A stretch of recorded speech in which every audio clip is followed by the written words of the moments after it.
Hello, ഇന്ന് തേങ്ങയും പാലും വെച്ചിട്ട് അടിപൊളിയായിട്ടൊരു ലഡു റെഡിയാക്കിയെടുക്കാം. അതിന് വേണ്ടി തേങ്ങ എടുത്തിട്ട് ഒന്ന് പൊട്ടിച്ചു കൊടുക്കാം. ഇവിടെ പൊട്ടിച്ചപ്പോൾ അവിടെയാണോ പൊട്ടിയത്?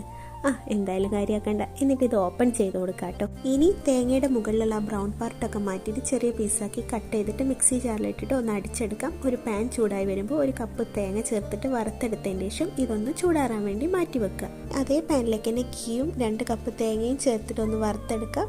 എന്നിട്ട് ഇതിലേക്ക് 1 കപ്പ് പാല് ചേർത്ത് കൊടുക്കാം. തേങ്ങയും പാലൊക്കെ നന്നായിട്ട് മിക്സ് ആയിട്ട് ഇതൊന്ന് വറ്റി വരുന്ന ടൈമിൽ കുറച്ച് ഏലക്ക പൊടിച്ചതും കൂടി ചേർത്തിട്ട് നന്നായിട്ട് മിക്സ് ചെയ്ത് കൊടുക്കാം.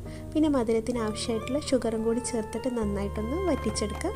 ഇനി ഇതൊരു പാത്രത്തിലേക്ക് മാറ്റിയിട്ട് ചൂടാറി കഴിയുമ്പോൾ ഇതുപോലെ ഉരുട്ടിയെടുക്കാം. എന്നിട്ട് നേരത്തെ റെഡിയാക്കി വെച്ചിട്ടുള്ള കോക്കനട്ടിൽ ഇതൊന്ന് നന്നായിട്ട് കോട്ട് ചെയ്തെടുക്കാം.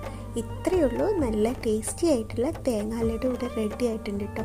നല്ല സോഫ്റ്റാണ്. ട്രൈ ചെയ്ത് നോക്കിയിട്ട് ഫീഡ്ബാക്ക് അറിയിക്കാൻ മറക്കല്ലേ. അടുത്തൊരു വീഡിയോ ആയിട്ട് കാണുന്നവരെ ടാറ്റാ ബൈ.